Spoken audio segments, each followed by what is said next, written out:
Cheap screams and tasteless cliches are a dime a dozen in the horror genre. Scaring people is hard, and these movies almost got it perfect.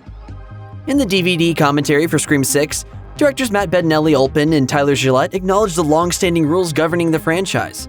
Canonically, the directors recognize that even when armed with a gun, characters leave Ghostface to flee, instead of chasing him down and stopping the killing spree in the first act. Like all horror franchises, Scream comes with its own brand of unbelief. The first entry's killers are expectedly as smart or as dumb as the plot demands scene to scene. However, director Wes Craven's mastery of tone and staging ensures the seams never show. Audiences are simply there for the ride. Mostly. There are certain rules that one must abide by in order to successfully survive a horror movie. A masterclass in meta-slashers and horror in general, Scream has endured for decades on account of its wit. It's intelligent, subversive, and clever, willing to play by the rules when it counts and break them when it doesn't. The first Scream is nearly perfect, even if 2 brief beats seem lazy in an otherwise expertly assembled shocker. In the second act, series protagonist Sidney Prescott is twice stalked by Ghostface. The camera zooms in first on Ghostface as he hides in the bushes in the middle of the day. Later, he's costumed and skulking around the aisles of a local grocery store. Logically, the killers couldn't possibly be in either location. Even if they could, the risk would be too great. It's an old cliche and an otherwise perfect movie. Rick Rosenthal's Halloween 2 is a better movie than most slasher fans remember. Sure, it's no Halloween, but few movies are. In the decade since John Carpenter's Halloween premiered, few movies have come close to matching the terror of Carpenter's stripped-down slasher masterpiece. Halloween 2 is as close as the franchise has come, however, even exceeding David Gordon Green's rebooted trilogy. It's essentially more of the same, only this time Haddonfield Memorial Hospital stands in for quiet suburban streets. Rosenthal's Carpenter impression is strong, and he even manages a few nifty tricks of his own, most notably during a breathless chase in the third act. It isn't all perfect, however. Some of that is likely due to conjoining visions. Carpenter and Rosenthal no doubt got along, though infamously several scenes were reshot without Rosenthal's involvement, the goal being to ramp up the gore quotient and position Halloween 2 as more competitive in the 80s slasher market. Additionally, and most egregiously, Halloween 2 introduced the long-standing sibling angle. That's right, the boogeyman isn't the boogeyman. He's the final girl's long-lost brother. That decision plagued subsequent entries for years, regularly backing them into a narrative corner as they tried to work around a mythology that never belonged there in the first place. Green's reboot wisely did away with the familial frights, though with its origins in Halloween 2, a stellar slasher is constrained by its short-sightedness. There's a theory some horror fans abide by known as horror logic. It's the rationale behind going into the dark basement alone, splitting up, or in Scream's case, asking who's there while a killer lurks around the corner. Notably, horror movie characters don't know they're in a horror movie. As a result, their decisions might not always make the most sense. Broadly, that's okay. If everyone behaves their absolute best, there isn't a movie.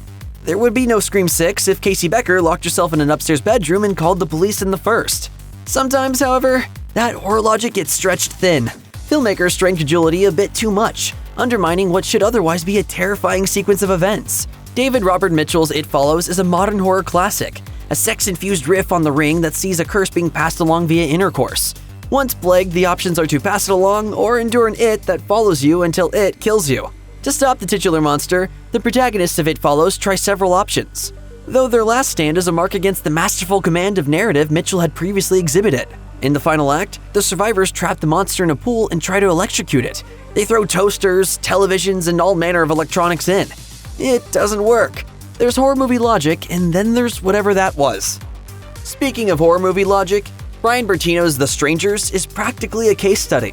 While it remains a horror classic, even receiving the reboot treatment, it's worth remembering that after a stellar first half, the latter end devolves into cliché.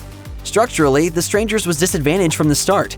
Sticking to the motto of what's unseen being scarier, the trio of masked strangers, often hidden at first, make more regular appearances, undermining the efficacy of Bertino's scares. It's still terrifying, but just a little more familiar. Luckily, Bertino course corrects, ending The Strangers with one of the most disturbing lines in horror cinema.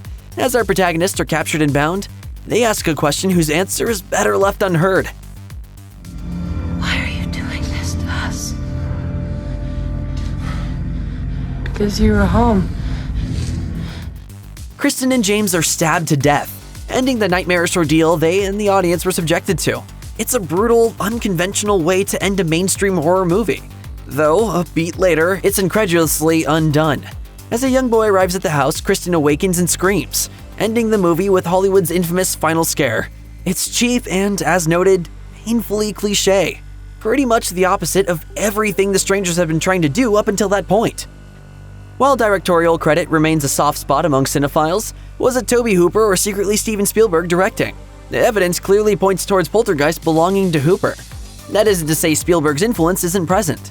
Hooper's horror sensibilities melded perfectly with Spielberg's suburban melancholy, underscoring why Poltergeist is still one of the scariest haunted house movies ever. Not everything is flawless, however, and in trying to explain the machinations of its titular haunt, Poltergeist very briefly slows to a crawl. While difficult to confirm, it has been suggested that Hooper and Spielberg regularly argued over the paranormal dialogue.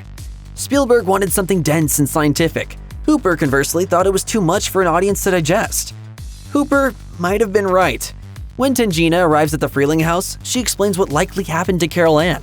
Over 3 minutes long, her monologue is dense, silly, and too expository, over-explaining the haunting when a swift explanation would have sufficed.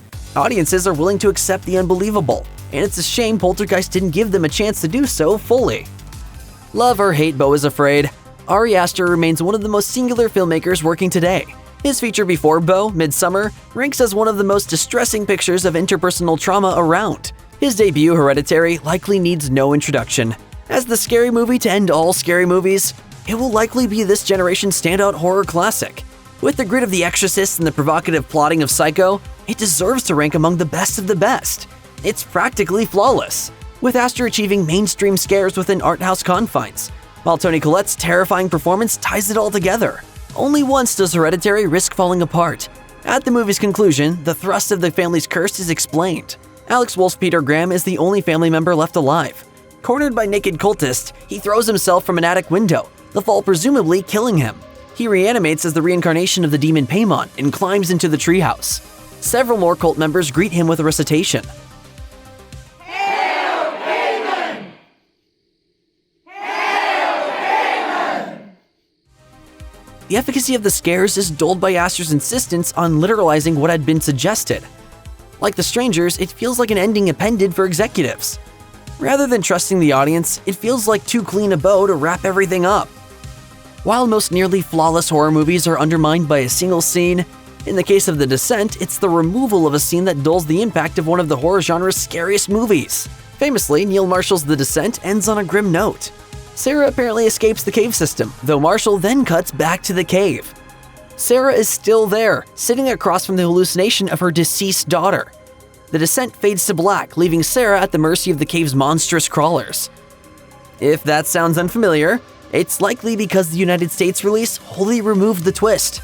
The truncated ending feels like a cheap Hollywood ploy for a happy ending. More incredulously, The Descent Part 2, which follows the US ending, didn't even get a wide release stateside. It did, however, open wide in UK cinemas despite following a different ending. It's not only strange, but thematically, Sarah shouldn't have escaped the system. That was Marshall's intent. The burgeoning grief and anger coalesce in a downer of an ending. The total impact of The Descent is genuinely spoiled by the alternate ending in the canonical sequel. Sam Raimi's The Evil Dead needs no introduction. As both franchise and career springboard, it's the kind of gritty, aspirational horror movie as successful as it is inspiring. Talented friends and creatives got together in the woods, spilled some blood, and the rest is critically acclaimed history. Throughout its decades-long run, the franchise has understood better than most what makes horror and comedy the perfect pair. When employed with care, both simultaneously complement the other, cultivating a grindhouse, midnighter feel unique in its capacity to endure. However, even Raimi regrets one pivotal moment from his horror classic, a scene so out of place that it mars an otherwise flawless masterpiece. Widely known as the tree rape scene, it begins when Cheryl flees the cabin in the woods, only to encounter a possessed tree whose branches and roots violate her graphically. Raimi has since spoken of his regret, noting how the scene is too brutal for its own good. The Evil Dead pushed all the right buttons, but with the tree, it skirted over boundaries it should have left alone.